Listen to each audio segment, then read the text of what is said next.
Hello and welcome to today's Silver Spring Network's webinar, Continuously Connected Consumers, Best Practices in Customer Engagement. I'm Emma Rich, Head of Product Marketing for Silver Spring. Before we get started, I'd like to take a moment to go over the screen in front of you. You'll notice there are several windows and a menu bar along the bottom of your screen that allow you to customize what you're seeing. Some of the features that might be of interest include the ability to enlarge the slide area by clicking on the box in the top right corner of the presentation window. The resources window on the left has links to more information about Silverlink and the App Store, including applications from our partner Energy Savvy, who you'll be hearing from today.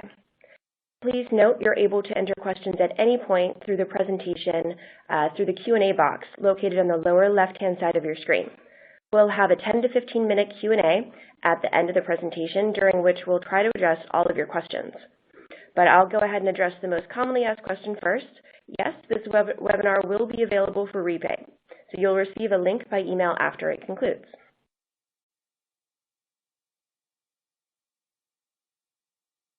Today's webinar is exploring the best practices in customer engagement in the new era of the continuously connected consumer. It's changing expectations for today's utilities. There's a window of opportunity for utilities to position themselves as trusted energy advisors by offering new energy services and information, excellent customer service, and 24/7 access from anywhere on any device. While these new technologies are enabling utilities to offer these personalized targeted services to customers that can increase customer satisfaction while making programs more effective and efficient, today we'll also discuss the different ways utilities are approaching the challenges and opportunities created by this whole concept of the continuously connected consumer. We'll share examples of best practices and dive into where the industry is going thanks to these new and innovative technologies that are transforming the market. So we'll start today by looking at market trends, the challenges to meeting these new expectations, and then best practices. Finally, we'll talk about the future of the continuously connected consumer and how utilities can manage these changes going forward.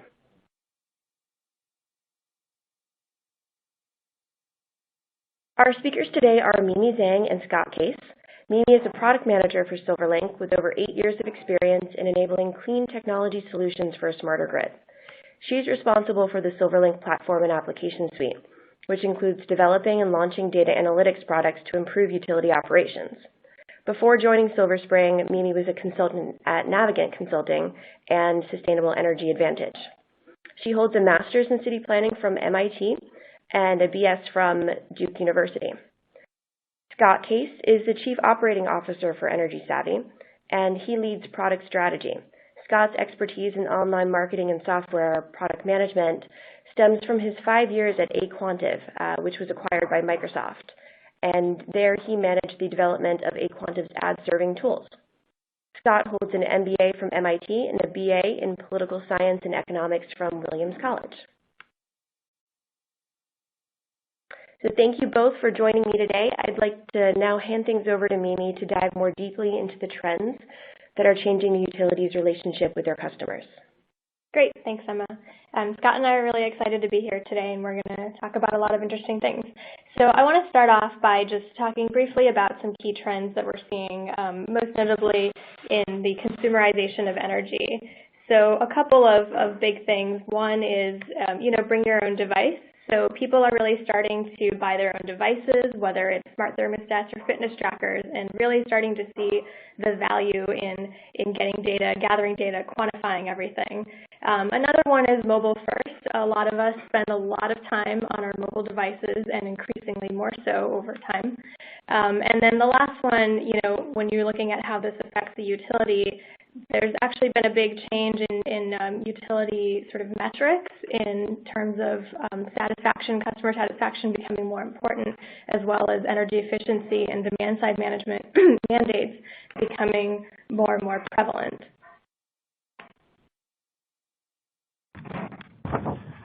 Hi, this is Scott. I'm just going to jump in here. Mimi and I are going to be kind of passing the ball back and forth as we go through this presentation. So the highlight of the slide is the world is changing. So specifically to utilities and customer expectations, we've seen over the past 5 to 10 years, customer expectations for energy efficiency programs from their utility have already changed, and just as their expectations about interacting with their utility in general have.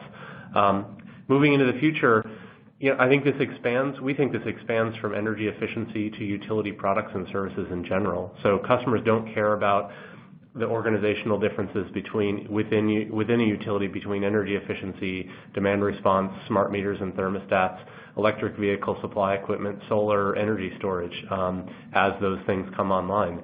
They want a cohesive and modern customer experience for all of these.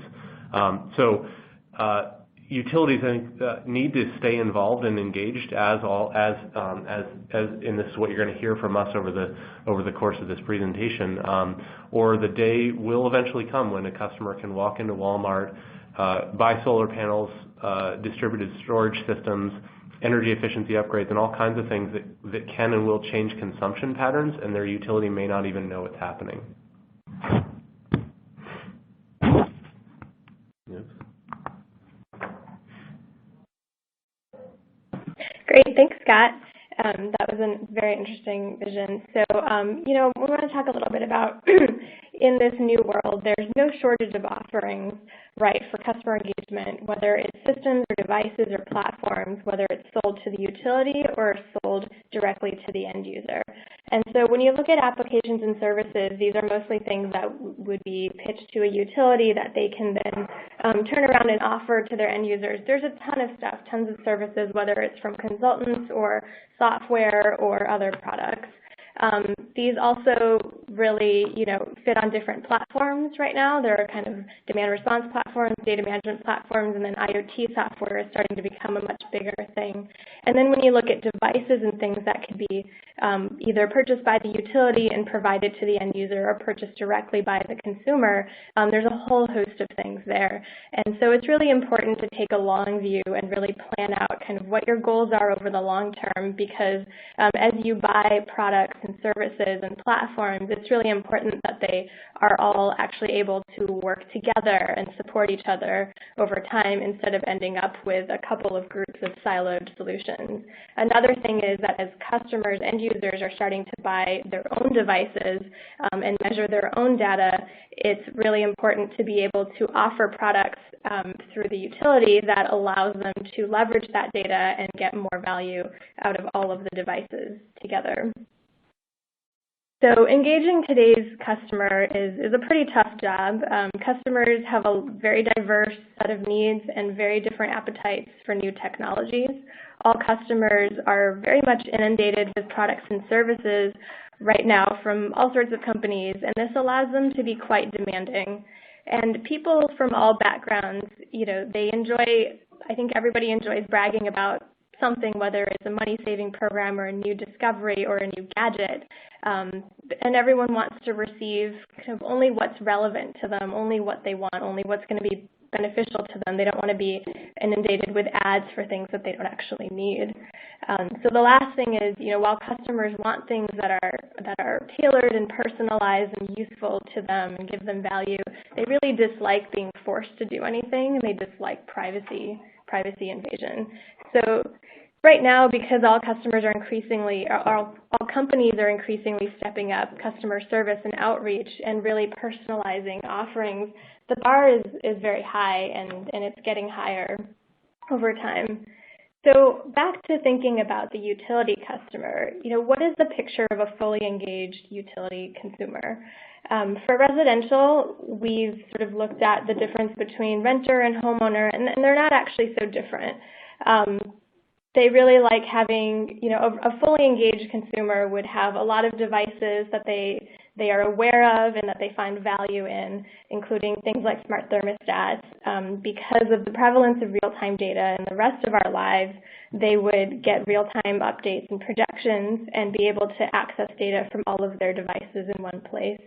The main difference between renter and homeowner would be the types of rebates that would be relevant to them, as well as whether or not they could have solar on their home or participate in a community solar program if they were a renter.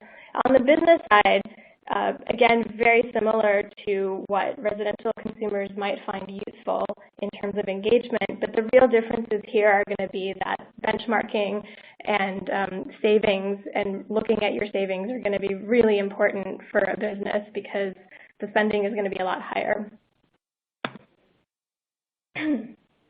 So engaging customers is challenging. We've already talked about it.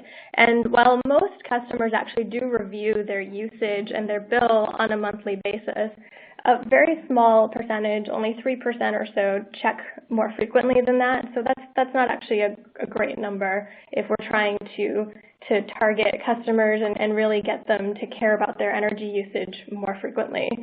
So studies have shown that engaged customers are actually more satisfied and less likely to use the call center, which would be a great result.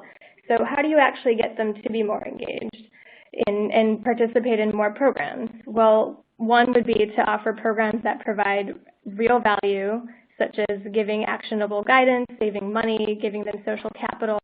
And then the other one is really giving them a way to take an action on a recommendation. So if you look at the graphs on this slide, on the bottom left, we look at the highest participation programs. So not a ton, but e-bill is a big one because it saves people time. And then over on the right, if you look at the highest and then the lowest rated programs, you'll see that up top, appliance, recycling, social media, thermostat control, and e-bill, those are the high ones because these are ones that really give people something of value in return for their participation. They might save money, they might get bragging rights. For the thermostat control, they get to control their thermostat remotely, which is very convenient. At the bottom, you see the two that rated the lowest in terms of customer satisfaction, and those aren't inherently bad or not useful, but by themselves, they don't necessarily provide an easy action that the user can take and follow up on. So before I jump into the slide, I'll just acknowledge that we understand there's some audio difficulties with Mimi and Emma's voice, and we're working on those. We're not sure what the issue is, but we're going to try and work on them during the call. So if you're a DSM department director and you're trying to engage with fully engaged consumers, here's what your department will need to look like. First, you're going to need to have data from your DSM portfolio and from all the products and services beyond DSM that I mentioned earlier, and you're going to need to aggregate that together with data from the smart grid, and that's not something that a lot of utilities have gotten to yet.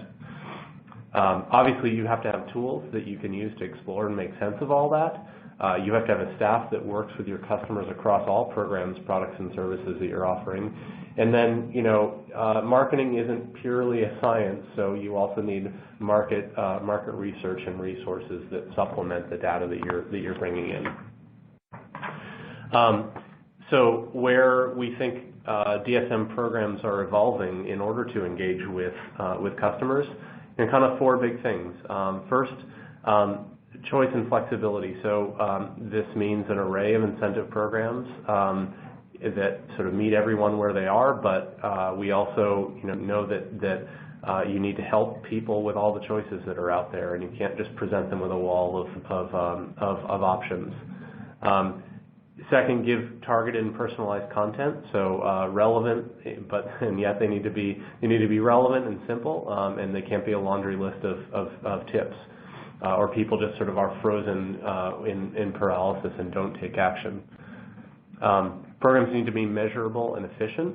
So utilities and regulators over time aren't going to continue to support and ramp up efforts unless they have good, hard, and clean data that shows the process and shows the impact. And finally, I mentioned this before, but programs need to use data from the smart grid, and that's both to target sort of who you want to bring those programs to, and to evaluate how they're doing. We're going to talk more about these 2 points later. All right, thanks, Scott. So we've talked a lot about what customers want and what utilities need to be successful. And one more reason engagement is incredibly important is to actually help facilitate modernizing the grid. A lot of changes are happening right now, and as the utility goes through something like an advanced metering infrastructure deployment or rolls out other new tools, it's really important that customers, the end users, actually understand and see the benefits from this kind of an investment. Oklahoma Gas and Electric provided customers access to an interactive portal right away. They quickly followed with time of use pricing that was then coupled with a smart thermostat program, and they've gotten really, really good participation out of that. And part of this is that they did a really great job with marketing and outreach, which is incredibly important, and that led to the high participation and customer satisfaction. But that's just, one example of a utility really planning ahead and saying, all right, we want this AMI deployment to go well, and here are the things we're going to do to give our customers some benefits right off the bat in order to get something out of it as well. So now I'm going to talk a little bit about meeting customer engagement challenges and what Silver Spring has been working on in this area, most notably around Customer IQ and Silverlink. So what is Silverlink? Let's start with that. Silverlink is a data platform that's really focused around enabling more internet and web-centric model of getting data to applications. So the goals of doing that would be to provide this at lower cost and at a faster time to market. The real breakthrough for Silverlink is that it gives the ability to take in data from any system, whether it's a Silver Spring network, a different AMI network, as well as other back office systems and other sources of data, and then enables the utility to run many applications on the same platform.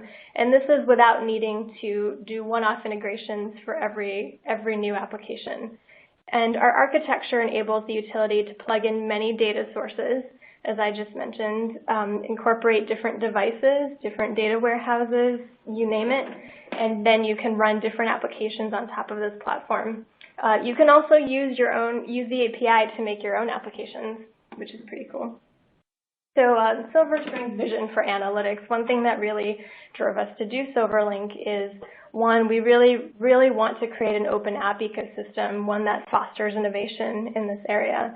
So Silverlink enables new data gathering without impacting existing businesses. One thing we've heard time and again from our app partners is that it's difficult to get data, it's difficult to get real-time data, and even if the utility does put out sensors or devices to collect it, it can still be difficult for a third party to get that, even if the utility already has bought their product and wants to provide it to their customers. So Silverlink is delivered as a service. It's easy to integrate, and it has fast time to market. It's fast to spin up. So that should help with deployment and lowering costs to pilot and test new applications. And then lastly, Silver Spring has years of experience in networking utility devices and gathering timely data. So we're very excited to pull together that experience and really put it to use in the customer engagement and data analytics area. So let's look a little bit at the Silverlink application store, since I've talked a lot about Silverlink and the app partners. We've got a pretty extensive partner ecosystem, and it's growing very quickly. So that's exciting for us. And you'll see here that we have apps both on the customer side as well as operationally. So today we're very much focused on the customer side. And I just highlighted here the apps that we're touching on in today's webinar. Those are Customer IQ, which is a Silver Spring app, as well as Energy Savvy's products. So you might be wondering and wanting to hear a little bit more about Customer IQ and what we mean by that. So Customer IQ is Silver Spring's customer portal. And as with our partner apps, Customer IQ benefits greatly from being on the Silverlink platform. The Customer IQ ecosystem, the Silverlink ecosystem allows Customer IQ to actually include capabilities from partner apps. We can show it all as one cohesive interface so that you can provide more capabilities to your customers without needing them to log into separate interfaces. That really helps you sort of keep customers in the same place on your website and don't lose them to other places. And then Customer IQ also benefits from Silverlink's infinite data retention, and this can be something that's added even after the fact, even after you've already launched the portal. If you decide that you actually want to add in historic data and give them more insights that go back many, many years to help them look at long-term trends, we can add that in. So that's pretty exciting. And then the last one is really the in-place processing and ability to gather real-time data via Silverlink obviously helps any application provide more real-time alerts and insights, which is really becoming the standard now. So Silverlink has really helped Customer IQ improve, but we've also done a lot of improvements on Customer IQ, the application, over time. One thing that we've really seen is becoming a trend is both the componentizing and mobile first. So those are the two top ones in this slide here. And so with componentization, what we're offering is the ability to integrate components of CIQ directly into your website. And it can be in different parts of your website. You can rotate them around. These components could include actually partner widgets as well. And so the idea here is to show personalized insights during a routine web visit. So if you look at the circles here, you'll see that this will help you maintain interest because you keep customers on your website. You're just showing them sort of extra personalized insights on your own website when they go to, say, pay their bill or check for an outage or something else.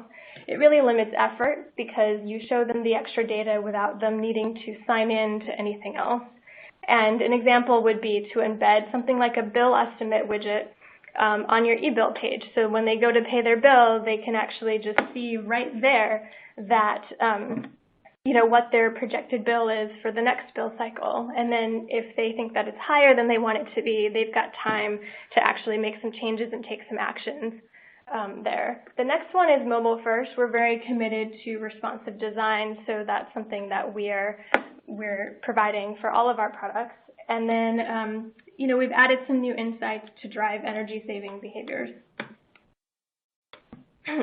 So we just wanted to give kind of a sample of our plugins and the components so you can have an idea of, what are the types of components that I could actually embed.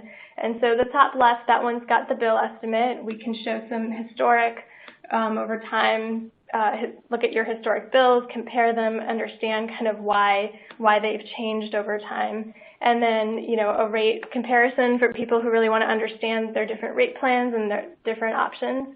And then at the top right, you'll see we've actually included an example of Energy Savvy's Engage widget. So this is something that you would be able to embed just like any other CIQ widget that is supported by Silverlink. So now I'm going to turn this over to Scott. Thanks. So, in light of the changing world that utilities are facing and the kind of new technical capabilities that some of which I think we're showing here with this combination of smart grid and DSM, we think utilities are evolving towards modern customer engagement.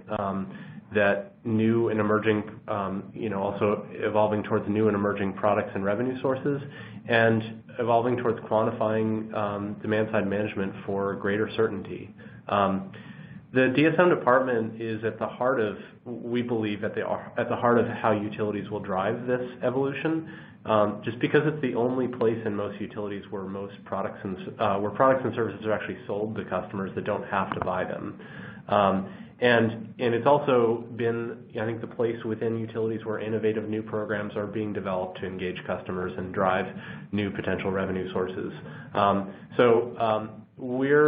this evolution happens, we think that the DSM department in the utility will expand to kind of include or incorporate overall customer side management, and that's really at the heart of this DSM plus smart grid. So that's kind of the big idea we want to talk about. So for Energy Savvy's part in that, here's sort of historically what the place that we've played. So as a utility, you have customers on one side of this sort of mess of tangled wires, and you have utility systems and processes on the other. The challenge is that historically DSM itself has been a bunch of disconnected, siloed programs with stakeholders from third-party implementers, trade allies, customers, and the utility DSM department itself. And I'm just going to build this out. It's no different, by the way, if you're thinking about customer side management more broadly. Data is still hard to access. It's opaque. There's bottlenecks in program and product and service delivery, and as a result, the customer experience suffers, and you don't have that cohesive experience across everything that customers are expecting. So that's where Energy Savvy really comes in. So our cloud software platform fits basically in the middle of that. It helps utilities and their third-party implementers, if they have them, and trade allies and customers basically all participate in programs better. We're going to focus on two components today around customer engagement and savings measurement or quantification, basically because that's where Energy Savvy and Silver Spring Networks sees a great opportunity to work together to bring real value to our joint customers. And that's really why we're on the phone today.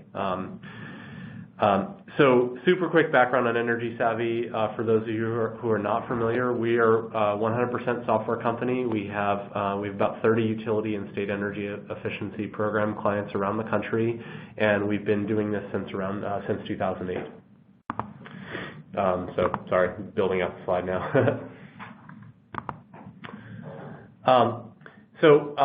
The first that customer engagement side of things is our Optics. We call it Optics Engage. The challenge with engaging customers just in general broadly is that customers just don't think about energy and their utility very much beyond their bill and when their power goes out. So everybody knows that. When we entered this space, the online energy calculators of the past were just really hard to use, and as a result, 5 to 20% maybe of people who started them actually finished them. And so we built a better way to engage customers, one that has a high conversion rate, such that it can be a front door to your portfolio of programs. One that positively impacts customer satisfaction, and one that really puts control and transparency of marketing and customer engagement into the hands of program administrators, and allows marketing to target and segment their customers. So we've now seen really positive results from customers all over the country around increasing the savings per project, around customer sat improvements, for instance at Arizona Public Service. Across the board, we see instead of a 5 to 20% completion rate of this experience, we have across the board a 93% completion rate within the 5-minute session, on an online experience, which is really like fundamentally different from anything that was out there before, and really like pretty fundamentally different from most experiences like this on the web. What that means is that utilities deploy this and they use it differently. Online audits of the past were buried in the sort of back reaches of their websites because utilities realized it was a dead end for traffic.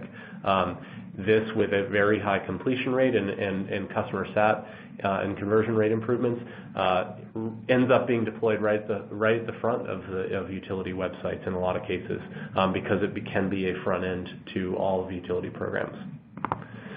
The second thing I'm going to talk about, and this is really sort of, I think, the heart of the Energy Savvy Silver Spring partnership, is how smart grid data can come together with DSM program data to fundamentally change the way that energy efficiency and eventually all changes on the customer side of the meter are delivered and measured. So here's the challenges of the past for impact measurement, or EM&V as it's called. So part of it, EM&V, is there's data lag that just it slows down utilities and implementers and regulators understanding what actually happens with your programs. It's effort intensive and paper based. So typically speaking, EM&V costs can consume 3 to 5% of program budgets. It's always a backwards looking analysis that really doesn't allow for optimization because of that data lag. And it can often be contentious. The lack of transparency and consistency across different stakeholders means that everybody's looking at a different set of facts and arguing about what happened after much later. So today, what's different now is there's cloud computing has come a long way in the ability to just parallel process and use distributed computing to handle large-scale data processing and storage while having it be secure and fast and low cost. Just changes what's possible with evaluation and billing comparison. And then the second thing is the rollout of AMI infrastructure results in this increasing availability of smart meter data and other smart devices that can come in to sort of play a part in impact evaluation of energy efficiency. And then again, this goes beyond traditional DSM. So in the same way as utilities need to look at the impact of their energy efficiency programs, they're going to need to understand the impact of all their energy-related products and services as they transition to a customer-side management approach more broadly. So our product here is called Optics Quantifies. It's a software as a service product that you can think of it as traditional billing analysis for impact evaluation, but one that leverages the power of cloud computing to do the same analysis for all projects in a program, and doing that in an ongoing manner with large 100% comparison groups. I think it's really important that Quantify is not to say that Quantify doesn't reinvent math or EMV protocols that have been vetted and accepted. We're using the traditional sort of approach and we're just using software to automate the math. So people in some cases will refer to this as billing analysis on steroids. What you end up with is the same evaluation protocols that you're doing now, but faster, and so you can they turn into actionable insights, and you have a software tool that complements your formal third-party evaluation. Doesn't replace it, but complements it. Important to understand what Quantify is not as well, and that's, as I said, it's not a replacement for formal EMV. It also doesn't bring 100% precision of at the project level. There's noise in the system in usage data with people, with strange behaviors or vacation or anything like that. So there are outliers, but we're able to correct for the noise, and the important point is we're giving a very good sort of understanding of what's going on, and we're doing that very quickly. So in a couple of minutes, I'm going to turn back over to Mimi here, but in a couple of minutes I'm going to come back and share how this product gets even better when paired with smart meter data. Great, thanks a lot, Scott. That was really interesting. So we're going to sort of wrap up with a section on looking at the future of energy efficiency as we really think about continuously connected consumers. So to kind of tie together what Scott has talked about in his discussion of Energy Savvy's products, as well as what I talked about in going over Silverlink and Customer IQ, we're going to talk about the joint solution for a little bit. So to kind of refresh, the Silverlink platform really, if you look at the data value chain at the bottom of the slide, it really takes care of, I would say the first half of the steps or so, the gathering, the cleaning, some hypothesis testing on what data is actually relevant, and then providing the relevant data. And of course, along with that will be, the platform capabilities such as processing, security, API management, all of that. And what that does is it'll support applications such as CIQ and what Energy Savvy has. CIQ can provide analytics and insights that leverage the platform, and then Energy Savvy's products really provide the next level analytics as well as some action and feedback mechanisms. So it's important that we are able to sort of tie all of this together, tie together what the infrastructure can provide, and really use that to improve applications, give them the better data, lower deployment costs as we move into a world of software products and better IT solutions. It really makes sense that utilities and other organizations should be able to actually use and offer more applications at cheaper, lower cost. One important thing that Silverlink and the app ecosystem allows you to do is really optimize the capabilities of something like AMI. So AMI it's a big investment for a utility to make, and yes, you get a lot of operational benefits out of it, but you really also unlock the ability to give apps better data and to do much more targeted and much better customer engagement as a result of having that infrastructure. So Scott's going to continue the discussion on the joint solution.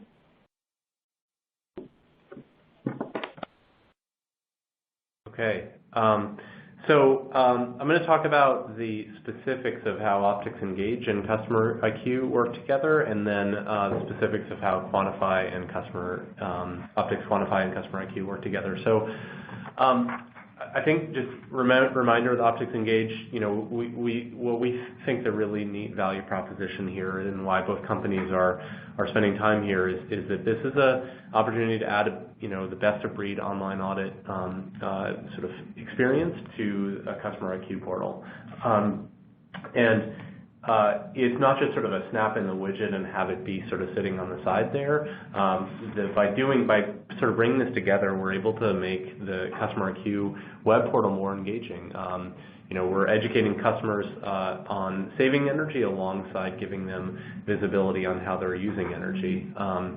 We're providing a richer customer data set from Engage to Customer IQ, so that we can, within Customer IQ, you're able to do segmentation beyond just rate plan segments to really target content and tips to make them kind of consistent.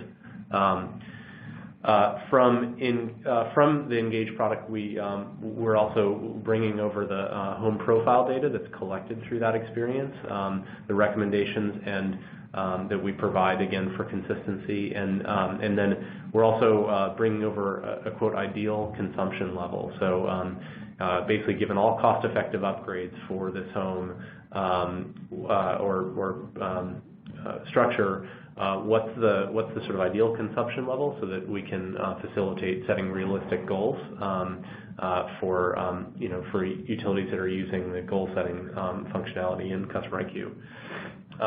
And then the other kind of neat thing is it's always a challenge to get lots of people using your utility portal on a regular basis. We've seen a lot of success in deploying Optics Engage unauthenticated on the utility's website. So basically, customers don't have to log in first, and then they go through this nice on-ramp experience, and then the call to action then can become log into your utility account to kind of go deeper, and that can bring more people into the Customer IQ portal. So it's kind of like combination of how the products work together to make things more engaging in the web portal. The second thing I think is outgoing customer communications can get a lot smarter if you're doing demand response event notification through the Silver Spring app. That we can actually customize to the message so that it's potentially a more effective call to action for a demand response event. And then same thing with a high bill alert, which is one of the capabilities that Customer IQ has, to rather than it just be saying, hey, you're about to get a high bill, it can trigger an invitation to do an audit that can potentially kind of give some some great recommendations for what you can actually do to do something about it. And just from a ease of deployment perspective, this becomes a lot easier to deploy. So Engage actually works without single sign-on or without sort of being authenticated with a utility account, as we talked about before. But it works even better when we have connection to a utility account and usage information, so we can tune the results even more. So for anyone doing this, doing Engage inside the Customer IQ portal, we've got the usage data already, so it becomes sort of automatically signed on and tuned. So that's the Optics Engage plus Customer IQ, and now Optics Quantify plus Silverlink Sensor Network. Really, I think this is probably less of a customer-facing experience and more of a just data integration, which is maybe a little less flashy, but from a UI perspective, but I think very, very valuable from a sort of back-end EM&V perspective.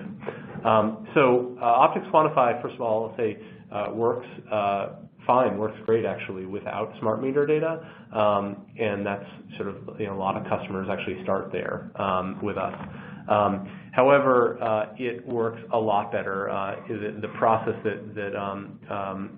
of understanding the impact and getting that real-time optimization works faster and better when you add interval data.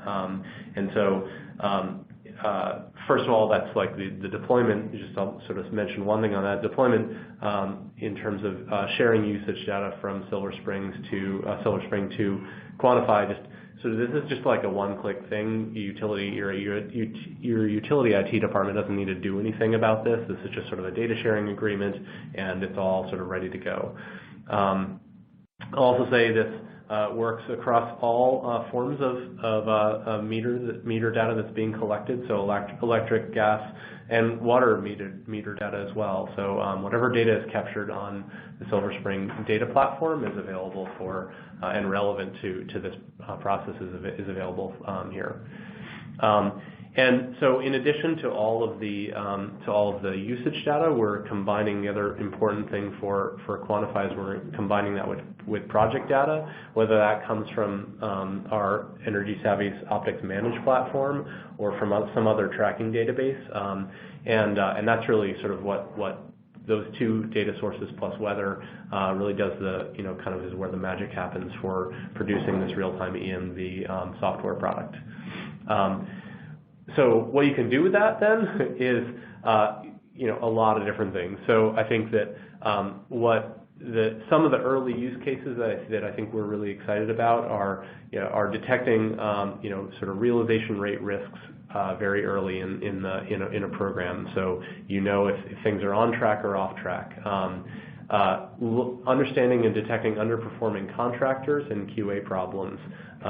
This is I think pretty fundamental shift where you're able to rather than just do random sampling of QA on projects that are installed and measures that are installed, you're able to look at the data from your smart meter infrastructure and understand where there are problems either with specific measures that are installed or systematically across every single measure that a particular contractor touches is not performing up to spec from a savings perspective, and then target your QA and target your workforce training with that data in mind. And then I think as we move forward, there's also a future vision here where we're sort of combining energy efficiency upgrades and quantified and demand response results into a single sort of 360-degree customer view of results. So we're, I think, super excited about the partnership and all the extra sort of value that it unlocks from a sort of smart grid plus DSM project data equals beautiful results from a quantification and analytics perspective. Thanks, Scott. So we're really excited about the vision that Scott just laid out about Silverlink and Energy Savvy and just this whole app ecosystem. So since we're getting towards the end of our time and we want to leave plenty of time for questions, I'd like to just wrap up pretty quickly for today's discussion. Let's look quickly at the key takeaways again about continuously connected customers and the future of utility customer engagement. So we've talked about how today's customers really want agile, tailored products that are both data-driven and personalized. Customers who do participate in utility programs are satisfied, but the real challenge is getting them to participate in the first place. We know that for consumers, their time is increasingly scarce, and they're being increasingly bombarded with other options and other products for their time and their money.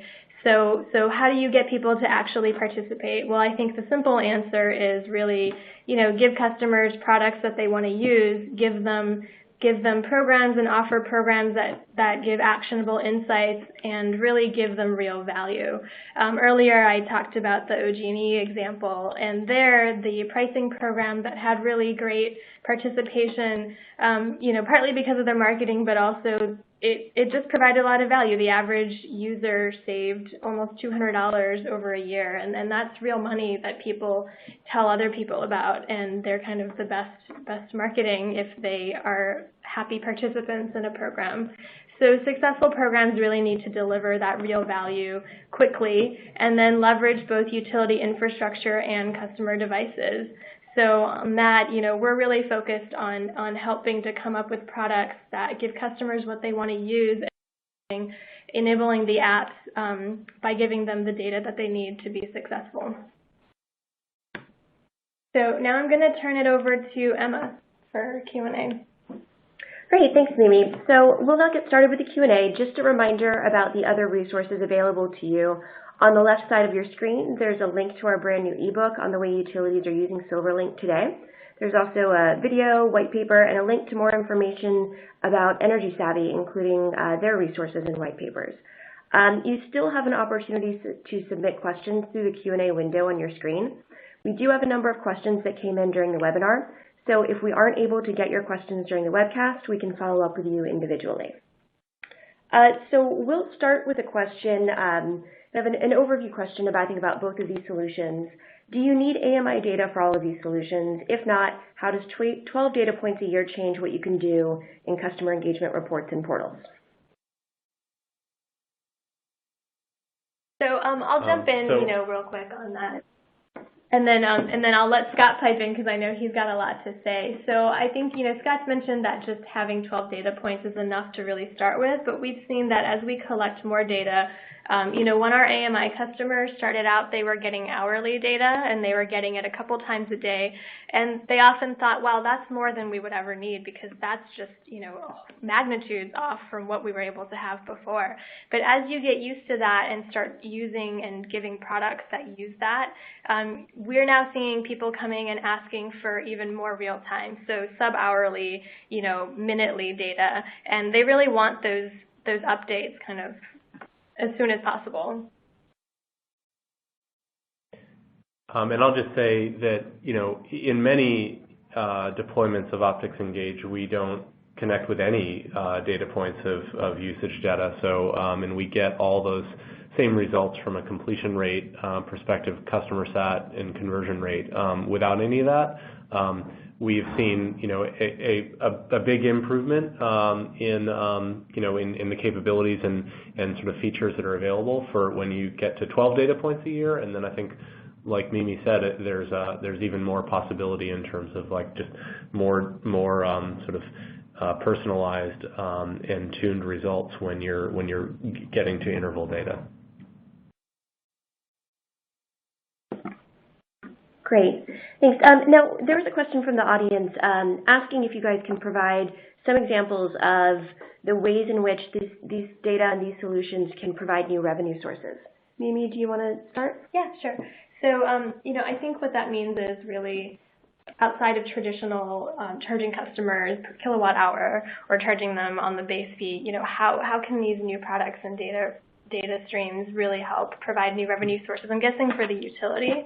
And so what we're seeing is, there's some opportunity to really, when you target, do kind of targeted tips and home energy savings plans. Some of it includes doing some work on your home. So contractor referral programs, appliance referrals, there's kind of ways there to get some revenue from doing that, basically through referrals.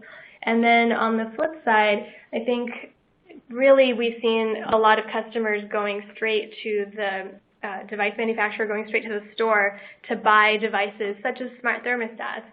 And there's a really big role, I think, for the utility to offer that program, to offer the devices, to either give a discount for them or sell it through the utility and offer to install it. I mean, I think that's an important avenue where the utility should really try to keep that customer relationship, because you want to be the trusted energy advisor for your customers. So you probably want to help them get devices that have to do with energy and give them programs that they can participate in using those devices.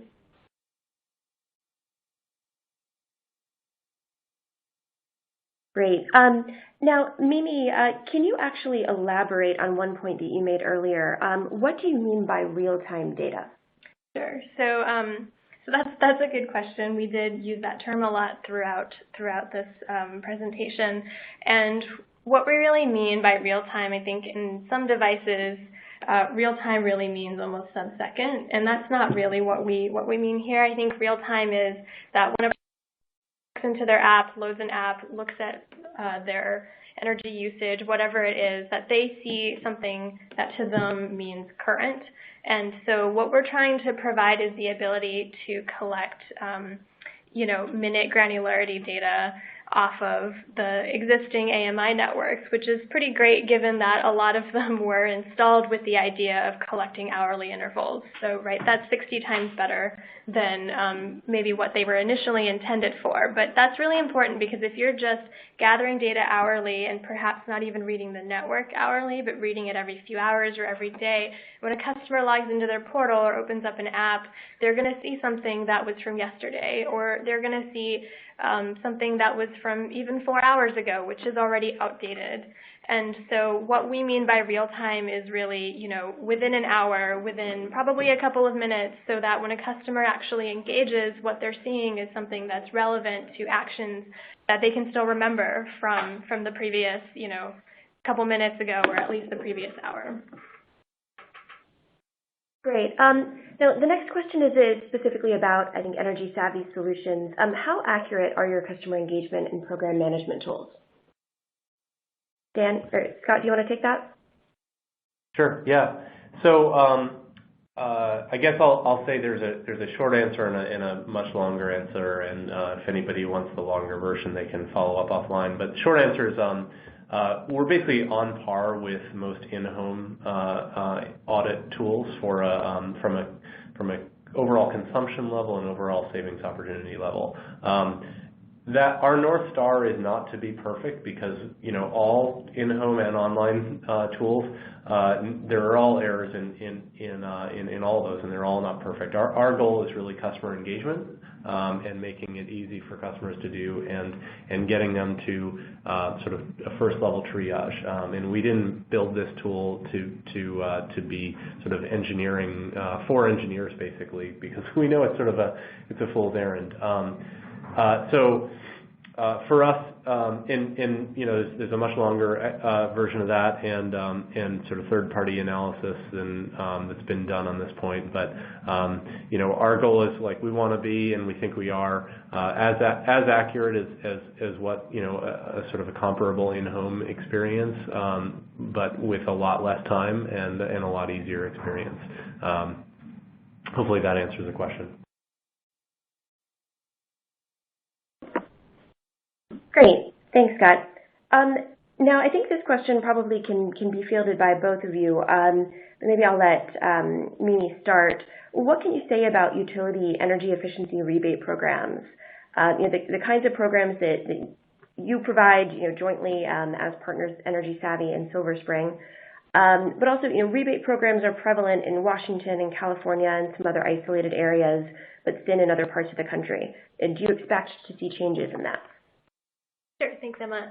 So I'll start with that, and I'm sure Scott probably has a lot to say about it as well.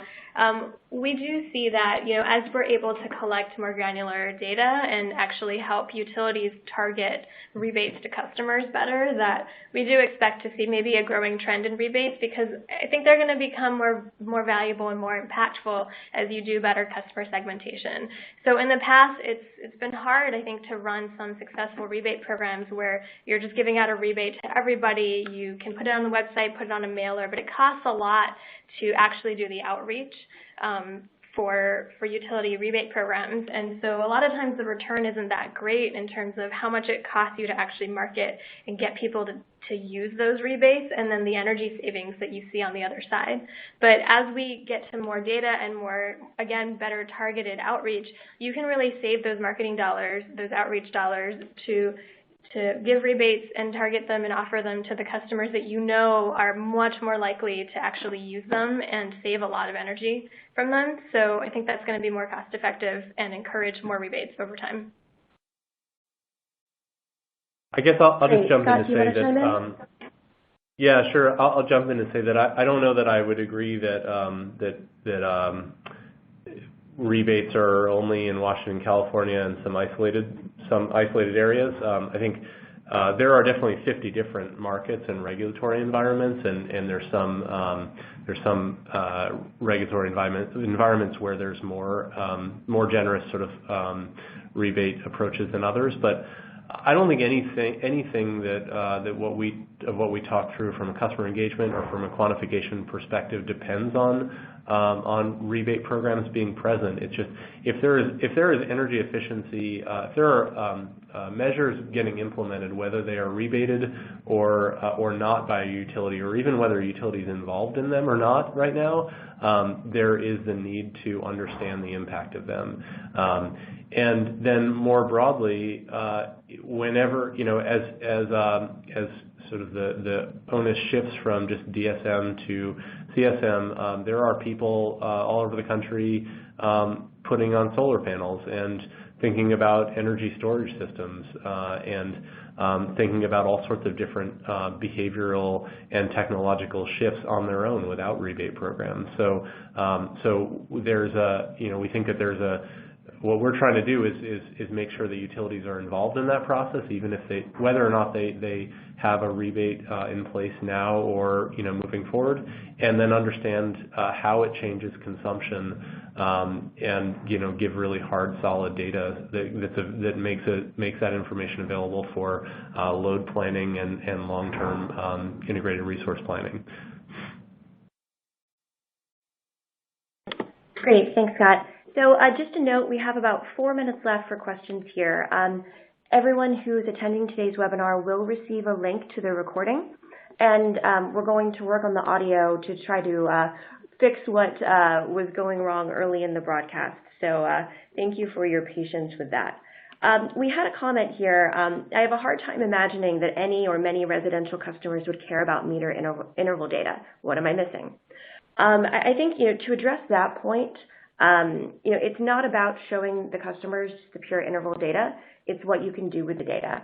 It's the ability to use that data for customer segmentation and to offer, targeted customer programs to those customers who will actually use them. So it's not so much about data on its own. It's about making that data to be useful and provide insights to both help the utility increase engagement of the customer, but also to improve the overall efficiency of the utility's programs. We have a question here about creating economic value. So how can a utility create more economic value if these technologies are also reducing energy use? Obviously, this is a question that it differs from type of utility and based off of how they're regulated. But Scott, do you want to address this point? Sure. So I guess what I'd say is there are costs. So in many states, again, this is a 50 different state sort of issue, but in many states, some level of energy efficiency spending is mandated, and the regulations all work differently on that. So given that that's occurring, and given that there is cost that is spent marketing for and delivering and then measuring the impact of those programs, I think the economic value that can be created is cost savings for all those things. So if you are spending X amount of dollars marketing to kind of get people to participate in your programs, and then you're dropping them on the floor and so they're falling out of the funnel either at the first engagement point or during the course of the program, then you're wasting marketing dollars. If you are doing, running your program in a very manual, sort of spreadsheet-driven way, and not scaling and sort of taking advantage of software to kind of automate the program, then you're wasting program admin dollars.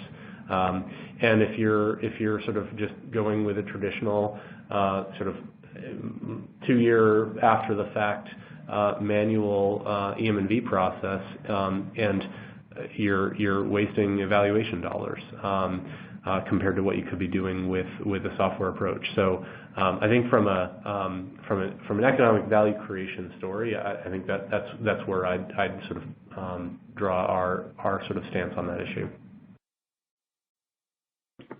Great, thanks, Scott. So our next question is related to this idea of mobile first that you addressed earlier, Mimi. How should customers' mobile experiences differ from, say, standard web portals? Great, thanks, Emma. Yeah, so I can talk a little bit about that. I did talk about mobile first a lot and how, we spend a lot of times on our mobile devices now, which means that basically all websites and these types of anything customer engagement related needs to work well on mobile. So the main difference that we see is, something that's on mobile, obviously the screen is differently sized, and if you're on phone versus tablet, the size can vary a lot, and so mobile responsive means that as everything shrinks, it's going to resize automatically. The other big difference, other than just size, which is a pretty no-brainer one, is that it's got to be a lot more interactive because you're shrinking a lot of things. A lot of times labels go away. You will, help text goes away. You can't show it all on the same screen, right? You have to really show like a distilled version of what you would normally show on the website. And so to get the data that people may want to see to that detail, you help them drill in by, basically encouraging interactive gestures, have them, tap on things, enlarge different things, but it needs to be a really well thought out experience in terms of what order you're going to show your components, how you let a user maybe navigate back to, the main navigation area, things like that. But in general, if you think about how you use your mobile device versus how you use a computer, you're going to be a lot more interactive on the device. You're going to scroll a lot more and move it around a lot more versus on a website where you may expect to see sort of everything in one place without necessarily having to scroll a lot. So those are kind of the big challenges in thinking about taking something that used to work on well as a web portal and adding a mobile responsive view for it. Thanks, Mimi. So we do have a question here about whether we have municipal customers who own their own streetlights. It's a little off topic for this webinar, but I will note that at Silver Spring we have several customers, including Florida Power and Light and ComEd, who are using their Silver Spring networks for multi-application deployments. So we're talking DA, AMI, streetlights. And so the ability to leverage that same network for multiple applications is one thing that we often have webinars at Silver Spring about, but not today. So with that, I am going to wrap us up because unfortunately we're out of time. Thanks everyone for joining today's webinar and for all the really good questions. We have a number that we weren't able to get to today, so we will follow up with you guys individually. So in the meantime, please reach out to the email address on your screen to learn more or follow up with either Mimi or Scott. Thank you, everyone, and goodbye.